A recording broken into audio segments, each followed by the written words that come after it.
The knock came at 9:17 on a Tuesday night. I wasn't expecting anyone. I almost didn't answer, but something about the sound, hesitant, soft, like whoever was out there wasn't sure they should be, made me get up from the couch and walk to the door. She was standing on my porch in a navy blue suit, her hair still pinned back like she'd come from somewhere formal. Her face was blank, not sad, not tired, just empty. "I'm sorry to bother you," she said. Her voice was steady but barely. "I just needed to knock somewhere." I didn't ask what that meant. I stepped aside and let her in. She walked straight to my kitchen table and sat down without waiting for permission. I stood there for a second, unsure what to do, then put on a pot of coffee. She didn't say anything. Neither did I. After a few minutes, she spoke. "My husband died 3 days ago. The funeral was this morning." I stopped mid-pour, turned to look at her. She wasn't crying, wasn't even looking at me, just staring at her hands folded on the table. "I'm sorry," I said, "because that's what you're supposed to say." She nodded once. "Everyone is. The house is full of people saying that." I set the coffee in front of her. She wrapped both hands around the mug but didn't drink. "I couldn't stay there anymore," she continued. "So I left, walked around the block, and I ended up here." She looked up at me then. "We've never really talked, have we?" "No," I admitted. "Just, waves, good morning, and that kind of thing." "Yeah." She looked back down. "I don't know why I came here, I needed to be somewhere I didn't have to explain anything." I pulled out the chair across from her and sat down. "You don't have to explain anything," I said. She stayed for an hour. We didn't talk much after that. When she finally stood to leave, she looked at me with something I couldn't quite name. Gratitude, maybe, or relief, and said, "Thank you for not making me talk." Then she walked out, and I closed the door behind her. I thought that would be the end of it, but the next night she knocked again. And that's when everything started to change. Let me take you back to before that knock, so you understand who I was when she walked into my life. I've lived in this house for 4 years now. Small place, 2 bedrooms, quiet street in a neighborhood where people mind their own business. I bought it after my dad passed and left me enough for a down payment. Nothing fancy, but it's mine. I work as an electrician, residential mostly, rewiring old houses, fixing breaker panels, running new lines for kitchen remodels. It's steady work. I'm good at it. I like that it's straightforward. There's a problem, and I solve it. No ambiguity, no gray areas. My days follow a rhythm. Wake up at 6. Coffee, toast, sometimes eggs if I'm feeling ambitious. Check my schedule, load the van, head out. Most days I'm done by 4 or 5 unless there's an emergency call. Come home, heat up something simple. Pasta, chicken, whatever I grabbed at the store over the weekend. Eat in front of the TV. Nothing specific, just whatever's on. Fall asleep on the couch half the time. Wake up around 11, drag myself to bed, do it all again. Weekends aren't much different. I mow the lawn, fix whatever's broken around the house, and there's always something. Last month it was the gutter. Before that, the back fence. I go to the hardware store more than I go anywhere else. The guys there know me by name. I used to have more of a social life. Back when I was with Emily, we'd go out on weekends. Dinners, movies, trips to visit her family upstate. She was a teacher, full of energy, always planning something. We were together for 3 years. Talked about getting married, buying a place together, the whole thing. Then she got a job offer in Boston. Great opportunity, more pay, exactly what she'd been working toward. I was happy for her. I was. But when she asked me to come with her, I couldn't say yes. I don't know why. Fear, maybe. Or just the weight of starting over somewhere I didn't know anyone, doing work I wasn't sure I could find. We tried long distance for a few months, but it faded. Not dramatically. Just slowly. Like a light dimming until one day you realize it's gone. That was 2 years ago. Since then, I've been fine. I went on a couple dates through apps, but nothing stuck. The conversations felt forced. The whole ritual of it, getting dressed up, making small talk over dinner, pretending to be more interesting than I am, it exhausted me. So I stopped trying. I'm not lonely, exactly. Or maybe I am, but it's a quiet kind of loneliness. The kind you get used to. The kind that doesn't hurt anymore, just sits there in the background like white noise. I know my neighbors the way you know people you see but never really talk to. The retired couple 2 houses down who walk their dog every morning at 7. The guy across the street with the loud truck who works nights. The family next door with 2 kids who are always riding bikes in the driveway. And then there was her. I'd seen her around for the past year, maybe longer. Always put together. Blazers, heels, hair neat. She'd leave early in the morning, come back late at night, her husband too. Both of them seemed busy, important, like they had lives that didn't leave much room for anything else. I didn't know their names. Never had a reason to ask. Once, about 6 months ago, their garage light went out. I was outside working on my truck when I saw her trying to change the bulb herself, standing on a wobbly stepladder in heels. I walked over, offered to help. She seemed surprised but grateful. I swapped the bulb in 2 minutes, tested it, made sure it worked. She thanked me, asked what she owed me. I told her nothing. She insisted. I said it wasn't worth the trouble of getting paid for. She smiled, polite, professional, and went inside.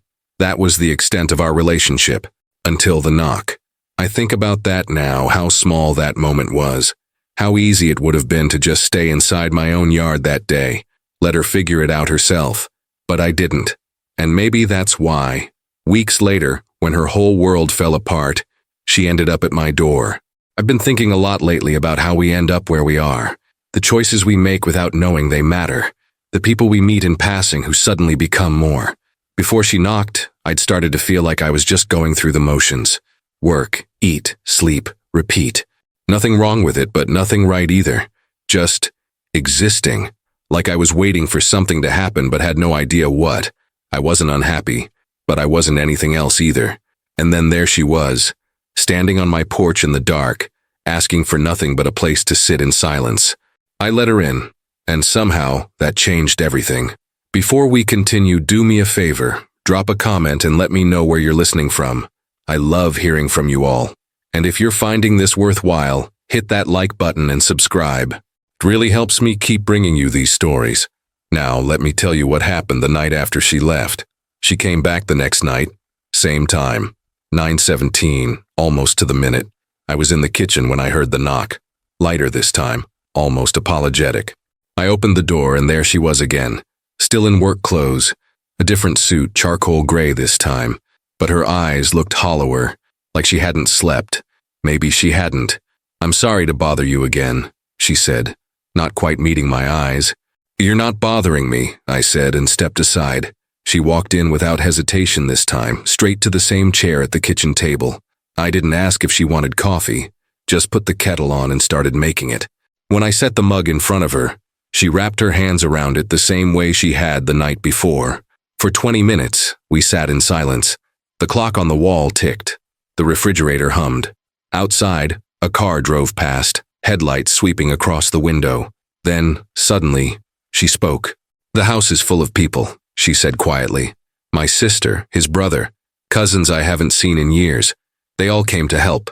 She said the word help like it tasted bitter. "But nobody will leave me alone. They keep asking if I'm okay, if I need anything, if I want to talk." She paused, staring into the coffee. "I don't want to talk. I don't want to be asked if I'm okay every 5 minutes. I don't want people telling me stories about him, trying to make me cry or smile or feel something I don't feel." Her voice cracked just slightly on the last word, but she steadied herself. "I just wanted to be somewhere quiet, somewhere no one expects anything from me." I didn't say anything, didn't try to fill the silence with reassurances or platitudes. I just listened. She looked up at me then, really looked at me, and I saw something in her expression I couldn't quite name. Exhaustion, yes, but also something like relief. "You must think this is strange," she said. "Me coming here. We barely know each other. I don't think it's strange. We've never even had a real conversation." "No," I agreed, "but you're the only person who didn't try to hug me, or tell me how sorry you are, or look at me like I'm about to break." I wasn't sure what to say to that, so I just nodded. She took a sip of her coffee, then set the mug down carefully like she was afraid it might shatter. "I didn't love him," she said suddenly. The words came out flat, matter of fact. "Not the way you're supposed to. Not the way people think. We were compatible. We worked well together. Same goals, same lifestyle, but I don't think we were ever really close." She looked down at her hands. "Does that make me a terrible person? That I'm not destroyed by this?" "No," I said. She exhaled, a long, shaky breath. Everyone expects me to fall apart, and I feel guilty that I'm not. I feel guilty that the hardest part of this isn't losing him. It's pretending I lost more than I did. I didn't tell her it would get easier, didn't tell her she'd feel different eventually. I just let her words hang in the air between us. She stayed for another half hour, finished her coffee, stood up slowly like her body was heavier than it should be. "Thank you," she said at the door. "You don't have to thank me. I do, because you let me say that out loud."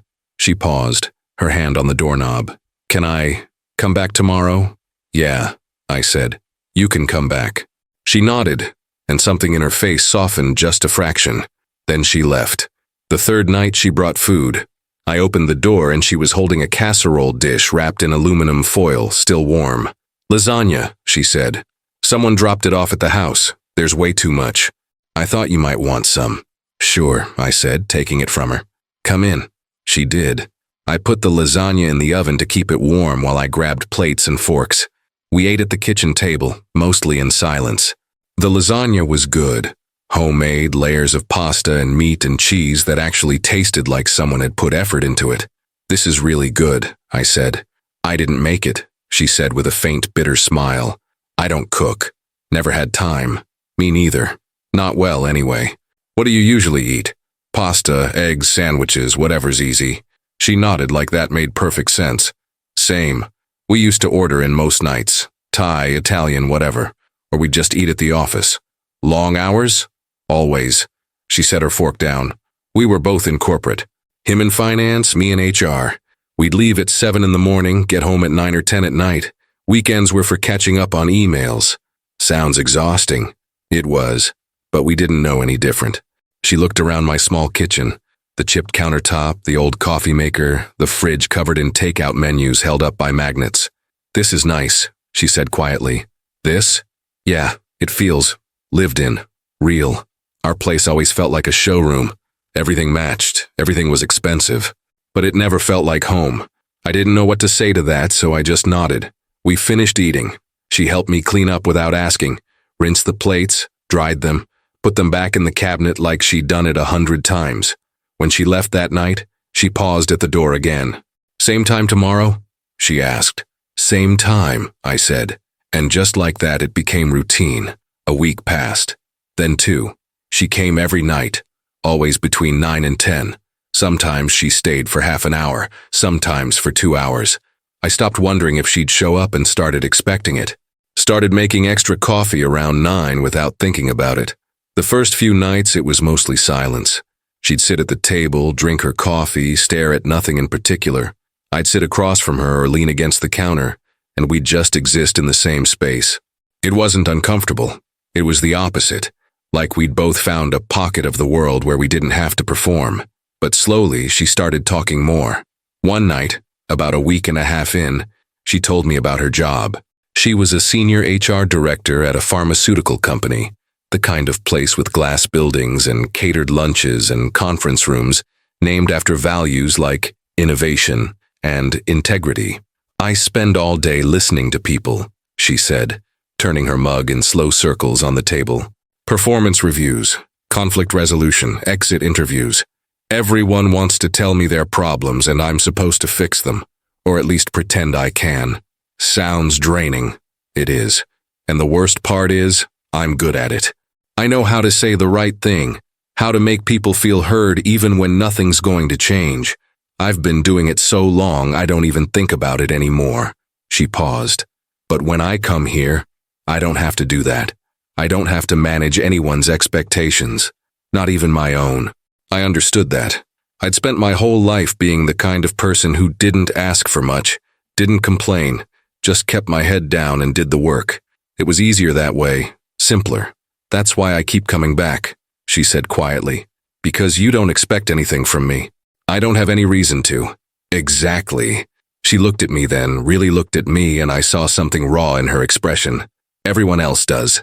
My sister thinks I should be grieving harder. My coworkers think I should take more time off. My friends, the ones who actually reached out, think I should be falling apart. And maybe I should be, but I'm not. And I'm tired of pretending." I nodded. Didn't try to tell her how she should feel. Just let her say it. After that night, the visits started to shift. She wasn't just sitting anymore. She started helping. It began small. She'd rinse her own mug, put it in the dishwasher, then she started doing mine too.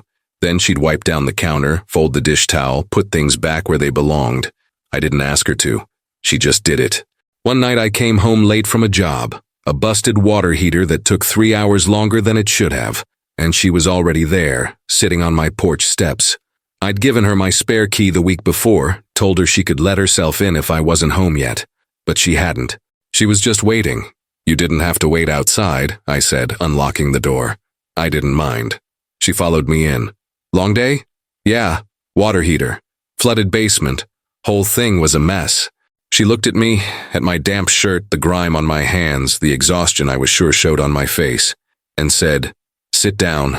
I'll make the coffee tonight." I didn't argue. She moved around my kitchen like she'd been doing it for years. Found the coffee, the filters, poured the water. When she handed me the mug, it tasted exactly the way I made it.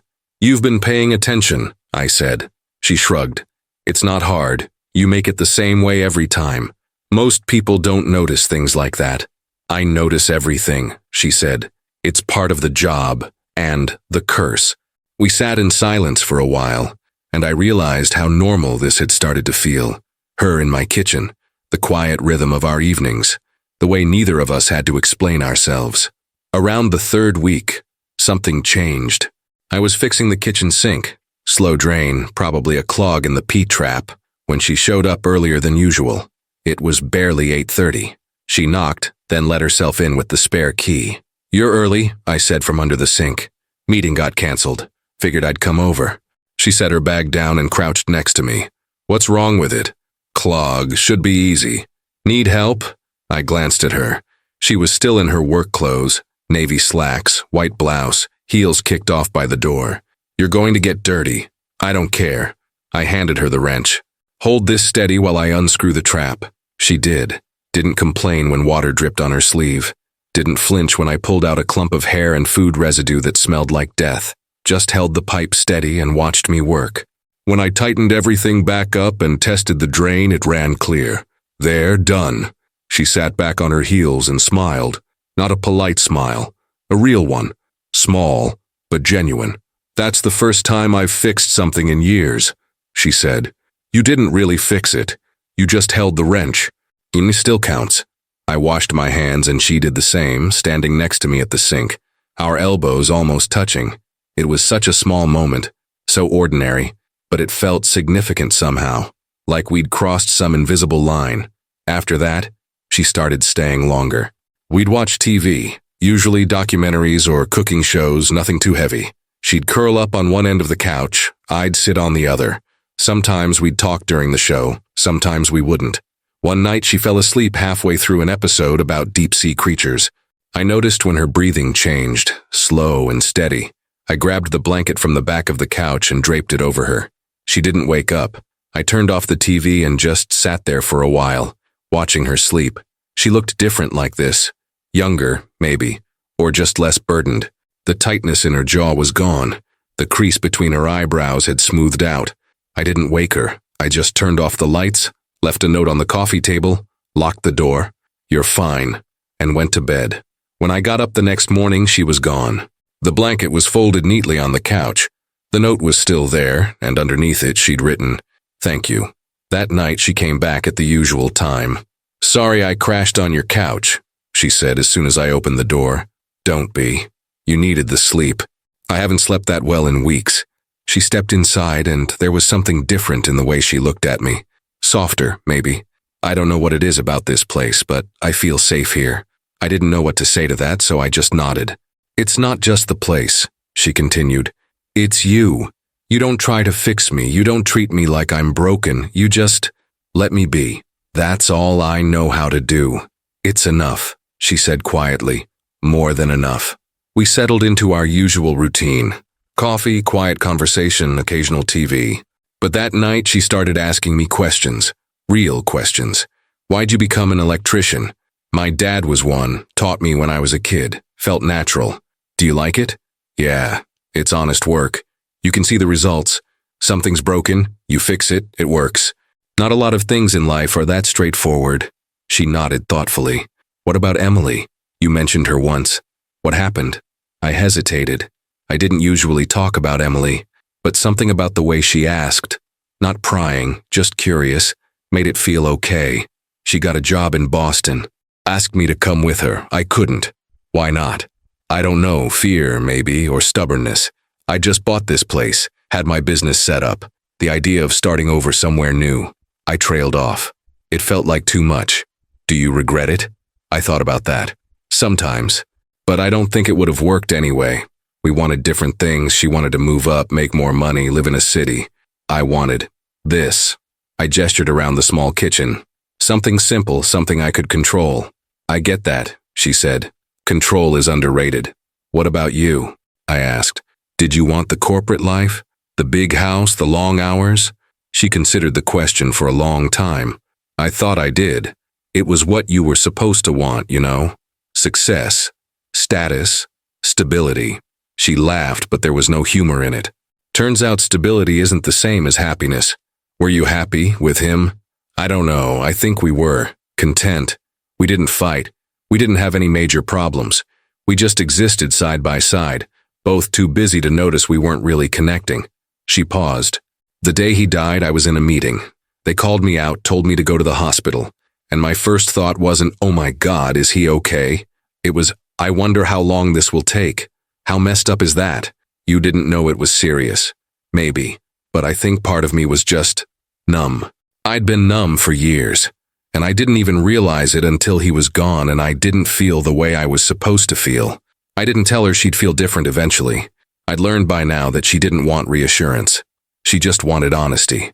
I don't think there's a right way to feel, I said. No, she agreed.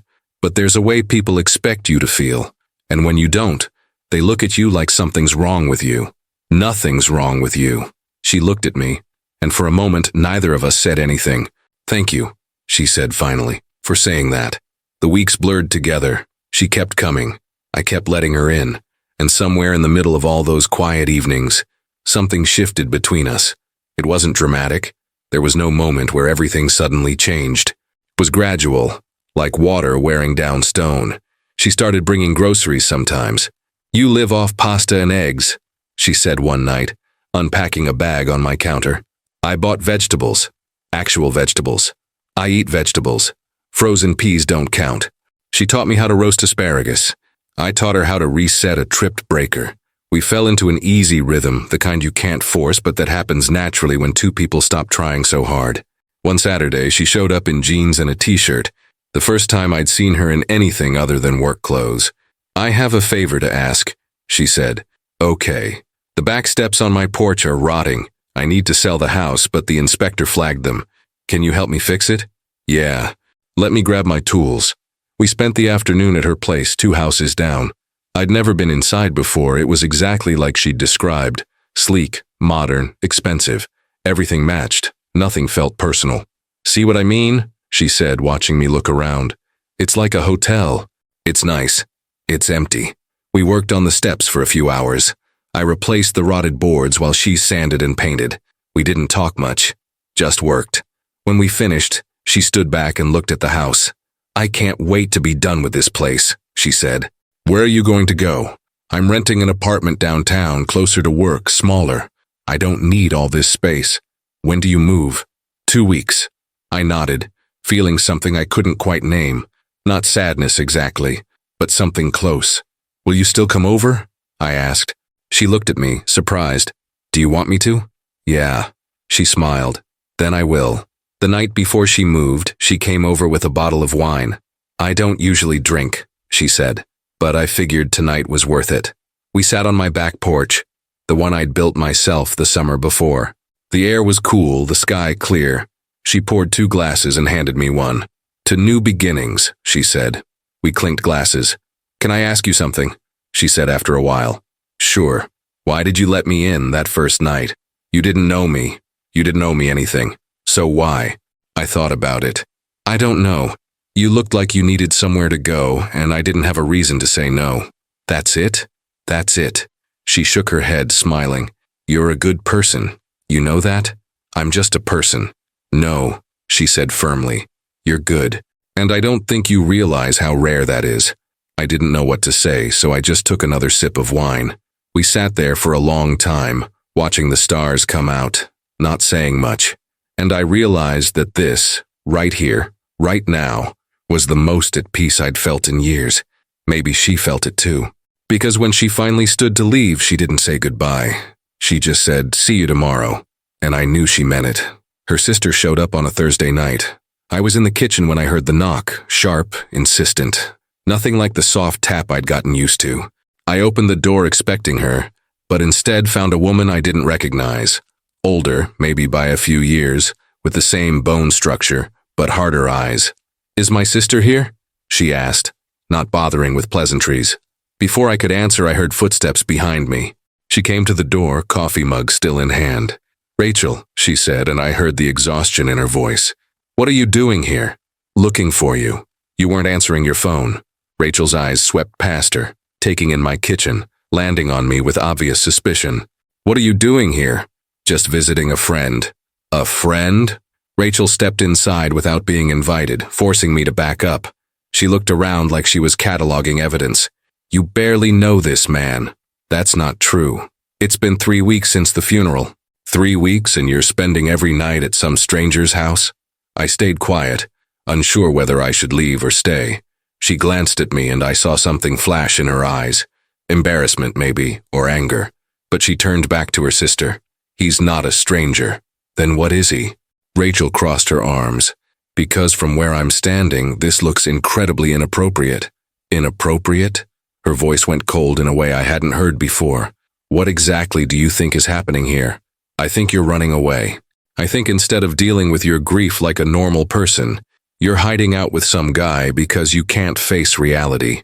That's not... People are talking. Do you know that? Aunt Marie called me yesterday asking if you were seeing someone. Someone from the office told Mom you've been leaving early every day. And now I find out you're here every single night. I don't care what people think. Well, you should, because it looks bad. It looks like you didn't give a damn about your husband. Like you couldn't even wait a month before moving on." The words hung in the air like smoke. She set her mug down on the counter with deliberate care, and when she spoke, her voice was steady but sharp. "Don't. Don't what? Don't stand in someone else's home and tell me how I should grieve. Don't pretend you know what my marriage was like. And don't you dare suggest that I owe anyone, you, Aunt Marie, Mom, anyone, a performance of sadness I don't feel." Rachel's face went red. "That's incredibly disrespectful to his memory." "No, disrespectful would be lying. Disrespectful would be pretending we had this great love story, when the truth is we barely saw each other for the last 5 years. We were roommates with wedding rings. And maybe that makes me a terrible person, but at least I'm being honest about it." Jesus Christ. Rachel looked at her like she didn't recognize her. "What's wrong with you?" "Nothing, that's the problem. Everyone wants me to be destroyed and I'm just... not. I'm tired and I'm overwhelmed, and I needed somewhere quiet where no one was watching me waiting for me to break down. That's all this is." Rachel turned to me like she expected me to say something, to defend her or explain or somehow make this make sense. I didn't say anything. Her jaw tightened. "This is a mistake. You know that, right? Whatever this is." She gestured between us. "It's going to blow up in your face, and when it does, don't come crying to me." She walked out, slamming the door behind her. The silence that followed felt heavy. She stood there, staring at the closed door, her shoulders rigid. "I'm sorry," she said finally. "You shouldn't have had to hear that. It's fine." "It's not fine. She had no right to come here and..." "Hey." I moved closer, not touching her, but close enough. "You don't have to apologize. Not to me." She turned, and I saw the exhaustion in her face. The weight of holding everything together finally starting to show cracks. She's going to tell everyone. My whole family is going to think I don't even know what. A terrible wife. A terrible person. Do you care what they think? She opened her mouth, closed it, thought about it. I don't know. I want to say no, but it's hard not to care when everyone you know is looking at you like you're doing something wrong. You're not doing anything wrong, aren't I? Her voice cracked. Maybe she's right. Maybe I should be home going through his things, crying into a pillow, doing whatever it is widows are supposed to do. Instead, I'm here, drinking coffee in your kitchen like nothing happened. Something did happen. You just don't have to grieve the way other people expect you to. She looked at me, eyes searching. You really believe that? Yeah, I do. She exhaled, some of the tension leaving her shoulders. Thank you for not judging me. I don't have any right to judge anyone. She smiled faintly. Neither does Rachel. But that's never stopped her. The next few days were harder. Rachel wasn't the only one who started asking questions. She started getting texts, friends from work, people she hadn't talked to in months, all suddenly concerned, all with the same thinly veiled curiosity. Just checking in. How are you holding up? Heard you've been keeping busy. That's good. Let me know if you need anything. Coffee? A chat?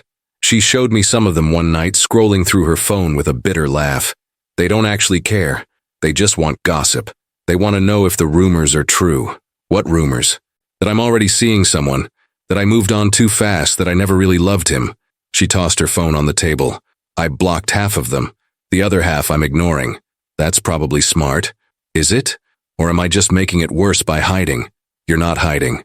You're protecting yourself. There's a difference. She looked at me and something shifted in her expression. You always know what to say. I really don't. You do, even when you think you don't.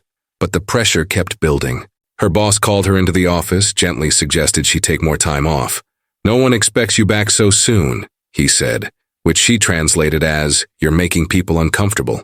Her mom left a voicemail she didn't listen to, but she could guess what it said. Rachel had definitely talked to her. Friends stopped reaching out entirely. The silence was worse than the questions. One night she came over later than usual, almost 11. Her eyes were red and I could tell she'd been crying. Bad day? I asked. She nodded, brushing past me into the kitchen. She didn't sit, just stood there, arms wrapped around herself. I had a panic attack at work today. In the bathroom, I locked myself in a stall for 20 minutes because I couldn't breathe. What happened? I don't even know. Someone asked how I was doing and I just snapped. Everything hit me at once. The funeral, the house, Rachel, all the people whispering behind my back. Her voice broke. I don't know how to do this. Everyone wants something from me and I don't have anything left to give. I moved closer. What do you need? I don't know. She looked up at me and I saw how close she was to falling apart. I just need it to stop. I need people to stop looking at me like I'm broken. I need to stop feeling like I'm doing everything wrong. You're not doing anything wrong. Then why does it feel like I am? I didn't have an answer for that. She pressed her hands to her face, shoulders shaking. And then, for the first time since I'd known her, she cried. Really cried. Not quiet tears or a few sniffles, but deep gasping sobs that seemed to come from somewhere she'd kept locked away for weeks. I didn't try to stop her, didn't tell her it was okay or that everything would be fine. I just stood there close enough that she knew she wasn't alone. After a few minutes, she wiped her eyes, took a shaky breath. I'm sorry. Don't be. I don't usually. I know, it's fine. She looked at me and something in her face shifted. She stepped closer, then closer still, and before I fully registered what was happening, she leaned her head against my shoulder. I froze for a second, unsure what to do. Then slowly, I put my arms around her. She stayed like that for a long time. I didn't move, didn't speak, just held her while she breathed, while the tension slowly drained out of her body. When she finally pulled back, her eyes were still red, but she looked calmer. Thank you, she said quietly. You don't have to thank me. I do. Because everyone else would have tried to fix this. You just let me feel it. I nodded, not trusting myself to speak. She stayed for another hour, sitting on the couch, not saying much. When she left, she paused at the door. I don't know what I'd do without this, she said. Without you. You'd be fine. Maybe, but I wouldn't want to be. And then she was gone. I stood there for a long time after she left, staring at the closed door, trying to make sense of what I was feeling. I'd spent 2 years keeping people at a distance, keeping life simple, keeping my world small and manageable. And now, somehow, she'd become part of it, and I didn't know what to do with that. But I knew one thing. I wasn't going to let her go through this alone. Whatever came next, we'd figure it out, together. She didn't come the next night or the night after that. By the third night, I started to wonder if something had happened, if Rachel had convinced her to stop, if the pressure had finally gotten to be too much. I thought about texting her, but I didn't. She had my number. If she needed space, I'd give it to her. On the fourth night, there was a knock at the door. I opened it and she was standing there with a suitcase. Not a small overnight bag, a full suitcase, the kind you take on a 2-week trip. She looked exhausted, hair pulled back in a messy ponytail, no makeup, wearing jeans and an oversized sweatshirt I'd never seen before. "I left the house," she said before I could ask.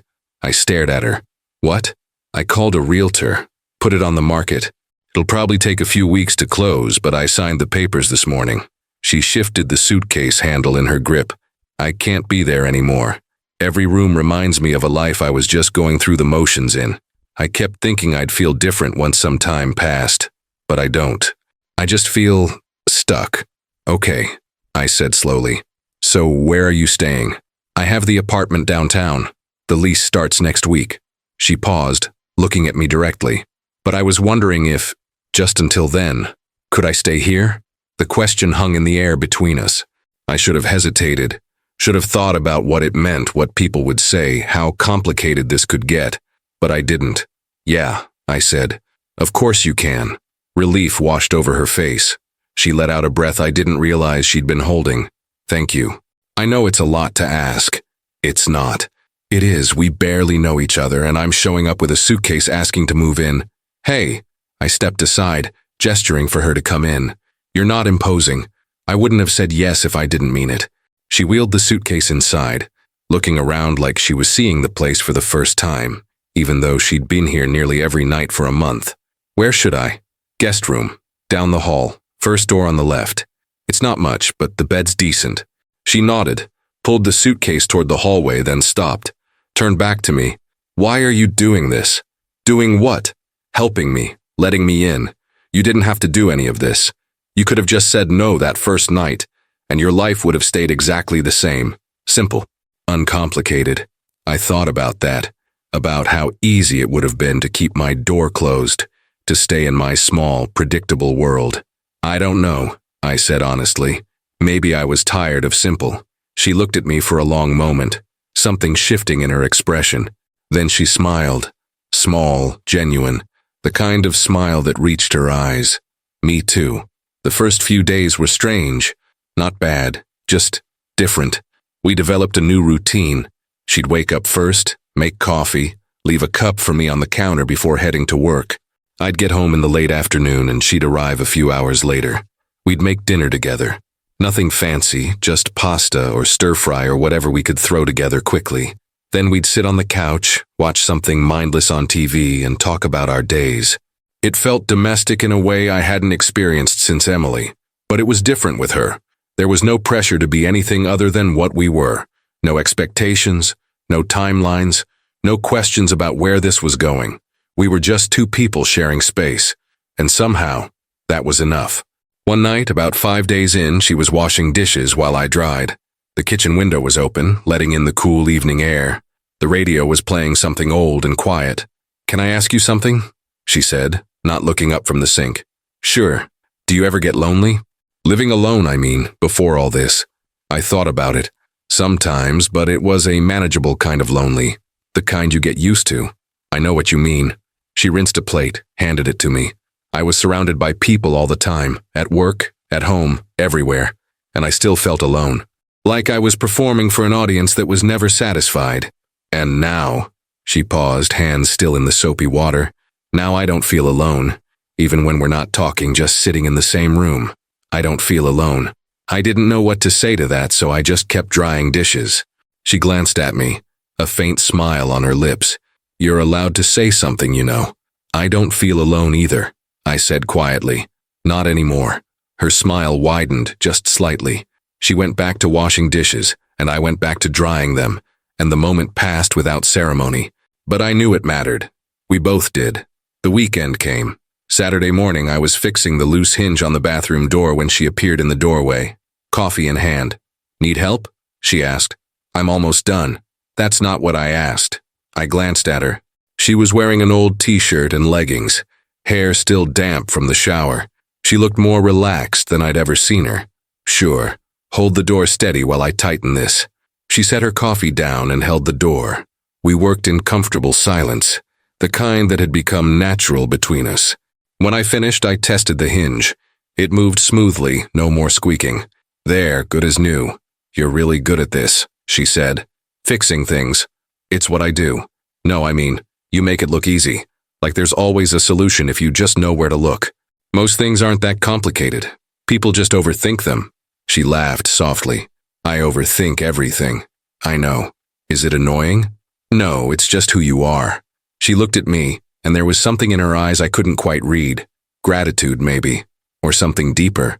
I'm glad I'm here, she said quietly. Me too. That afternoon, we went to the hardware store. I needed supplies for a job the following week, and she insisted on coming along. I've never been to a hardware store, she admitted as we walked down the aisles. Never? Never. We always hired people to fix things. I wouldn't even know where to start. I showed her around, explained the difference between wood screws and drywall screws, pointed out the various types of sandpaper, let her test the weight of different hammers. She was fascinated by all of it, asking questions, picking things up, examining them like they were artifacts from another world. This is so different from my life, she said, holding a level up to the light. Everything I do is abstract. Policies, procedures, meetings about meetings. But this, she gestured around the store. This is real. You can hold it, use it, see the results. That's why I like it. She set the level back on the shelf, turned to me. I think I spent so long doing things I thought I was supposed to do. I forgot what it's like to actually enjoy something. You can still figure that out. Maybe, she smiled. You're helping. We got back to the house in the late afternoon. She helped me unload the truck, insisted on carrying half the supplies even though I told her she didn't have to. I want to help, she said. I'm tired of being useless. You're not useless.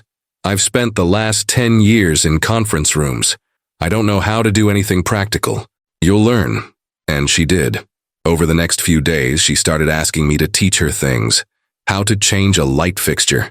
How to patch a hole in drywall. How to read a circuit breaker panel. She wasn't naturally good at it. Her hands weren't used to manual work, and she got frustrated when things didn't go right the first time. But she kept trying, and I realized she wasn't doing it because she needed to know how. She was doing it because she wanted to feel capable. One evening, we were sitting on the back porch after dinner. The sun was setting, painting the sky in shades of orange and pink. She was quiet, staring out at the yard. My lease starts Monday, she said finally. I'd been trying not to think about that. Yeah, I should probably start moving my stuff over this weekend. Probably. She turned to look at me. Do you want me to go? The question caught me off guard. What? I mean, I know I said it was just until the apartment was ready, but if you want me to stay longer, I could. Or if you want your space back, I completely understand. I don't want you to go. The words came out more forcefully than I intended. She blinked, surprised. You don't? No. I met her eyes. I like having you here. The house feels better with you in it. She smiled and I saw relief in her expression. It feels better to me, too. So stay as long as you want. What about the apartment? Keep it. Use it for storage or as a backup or whatever. But if you want to stay here, you can. She didn't answer right away. Just looked at me and I could see her processing, weighing her options, thinking through all the implications. People are going to talk, she said finally. Let them. Rachel's going to lose her mind. Probably. My mom is going to think I've completely lost it. Maybe you have. She laughed and the sound was bright and real. Maybe I have. She stood up, walked to the edge of the porch, looked out at the darkening sky. I don't know what this is, she said quietly. Between us. I don't know what to call it or how to explain it or where it's going. Does it need a name? She turned back to me. No, but I need you to know something. Okay. I'm not here because I'm running away. I'm not here because I don't want to be alone. I'm here because this is the first place I've felt like myself in years. Maybe ever. Her voice was steady, but I could hear the emotion underneath. And I don't want to lose that. I stood up, crossed the porch, stopped in front of her. You won't, I said. I'm not going anywhere. She looked up at me, eyes searching mine. Promise? Promise. She exhaled slowly, and I watched the tension leave her body. Then she did something I didn't expect. She reached out and took my hand. It wasn't dramatic, wasn't a big moment, just her hand in mine, warm and solid and real. We stood there like that for a long time, not saying anything, just holding on. And I realized that this, whatever this was, it wasn't about fixing each other or saving each other or filling some void. It was about choosing to stay, choosing to show up, choosing each other day after day in all the small, quiet ways that mattered. "Okay," she said finally. "I'll stay." "Okay." She squeezed my hand once, then let go, smiled at me. That real, genuine smile I'd come to recognize. I should probably call the landlord, cancel the lease. Probably. She pulled out her phone and I watched her compose the message. When she hit send, she looked up at me. "Done. I'm officially homeless. You have a home." "Yeah," she said softly. "I do." We went inside, made tea, sat on the couch and watched the rest of the sunset through the window. Neither of us said much. We didn't need to. Everything that needed to be said had already been said, and everything else could wait. 6 months later. The house looks different now. Small changes, mostly. A new set of curtains in the living room that she picked out. A bookshelf in the corner filled with novels she's been collecting. She started reading again, something she said she hadn't done in years. A better coffee maker on the counter because the old one finally gave out, and she insisted on getting one that didn't sound like a dying engine. Her things are mixed in with mine in a way that feels natural. Her shoes by the door next to my work boots. Her jacket hanging on the hook beside my flannel. A stack of her work files on one end of the kitchen table. My invoices on the other. It's not a showroom anymore. It's lived in. It's ours. She still works the same job. Long hours, difficult people, endless meetings. But she comes home different now. Lighter somehow. Like she's not carrying the weight of the world anymore. I still do the same work too. Fixing electrical problems, running new wiring, the occasional emergency call at odd hours. But now when I come home, there's someone waiting. Coffee already made. Dinner half prepped. Sometimes just a note on the counter that says, "Running late. Be home by 8. We've settled into a rhythm that doesn't need explaining. Most mornings we have breakfast together. Nothing elaborate. Toast, eggs, fruit. But we sit at the table and talk about the day ahead. She tells me about meetings she's dreading. I tell her about jobs I'm working on. Then we go our separate ways and the house is quiet until evening. When we're both home, we cook together. She's gotten better at it. Learned to chop vegetables without nearly cutting herself. Figured out how to tell when pasta is done. Can now follow a recipe without calling me over every 5 minutes to ask if she's doing it right. Last week she made chicken parmesan from scratch. It was good. Really good. She was so proud of herself she took a picture and sent it to her sister. Rachel hasn't fully come around, but they're talking again. Carefully. Rachel still doesn't understand why she's here. Still makes passive-aggressive comments about moving on too fast, but she's stopped openly criticizing, mostly because she realized it doesn't matter. Her sisters made her choice and nothing Rachel says is going to change it. Her mom visited once, stayed for lunch. It was awkward at first. Her mom kept looking around the house like she was trying to find something wrong with it, some sign that her daughter had made a terrible mistake. But then we sat down to eat, and her mom asked me about my work. And I told her about a job I'd done that week restoring the electrical system in an old Victorian house. She seemed genuinely interested, asked questions, listened to the answers. When she left, she hugged her daughter and said quietly, "You seem happy." Her daughter said, "I am." Her mom looked at me, and I saw something shift in her expression. Not quite approval, but acceptance maybe. "Take care of her," she said. "I will." After she left, we sat on the couch and she leaned her head on my shoulder. "That went better than I expected," she said. "She loves you. She just needed to see you were okay.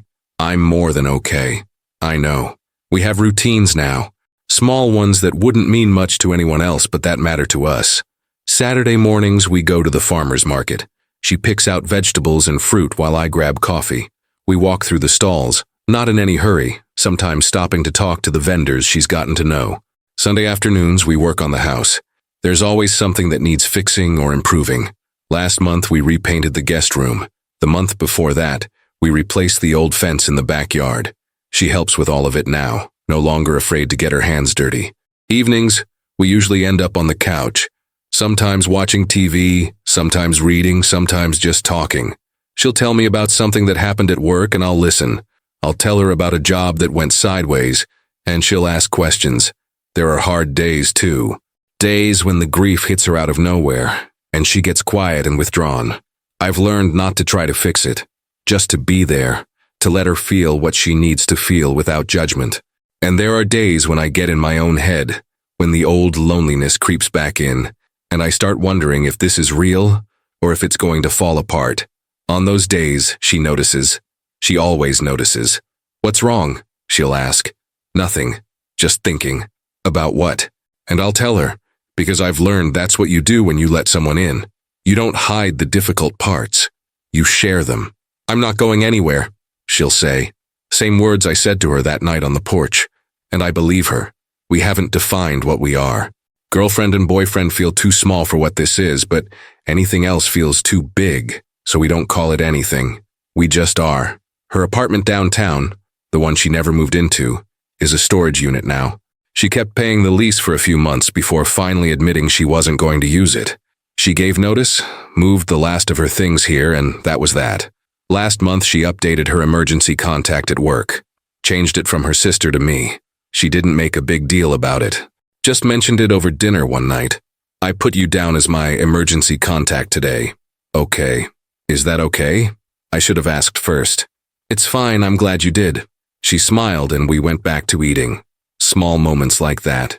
Quiet acknowledgements that we're building something together, even if we don't have the words for it yet.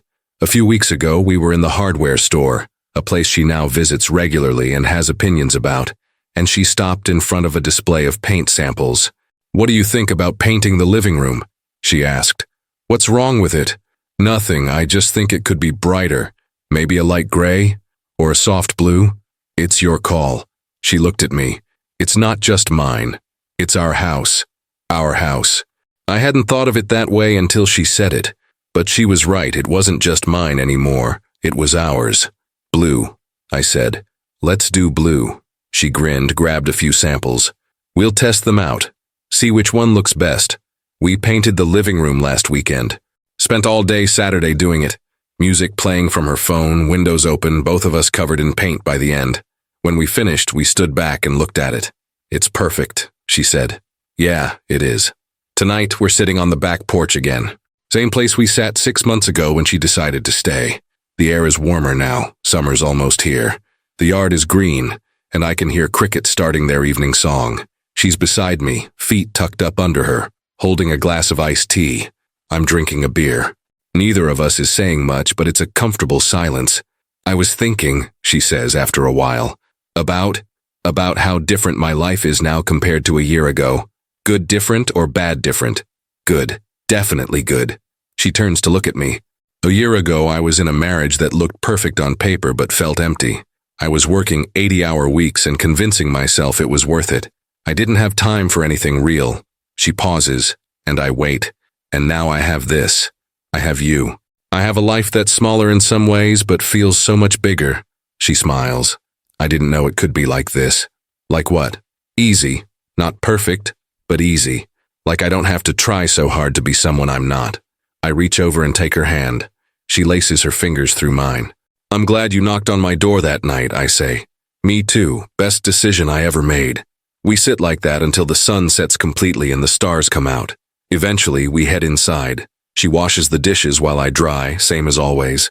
Then we settle on the couch and she falls asleep halfway through the movie we're watching. I cover her with a blanket. She shifts slightly, murmurs something I don't quite catch, but doesn't wake up.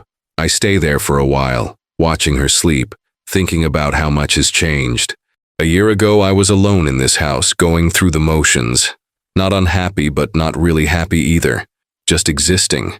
And now she's here, and the house feels like a home. I don't know what the future holds. Maybe we'll stay like this. Maybe things will change. Maybe one day we'll put a name to what we are, or maybe we won't. But right now, in this moment, I know one thing for certain. I'm exactly where I'm supposed to be, and so is she.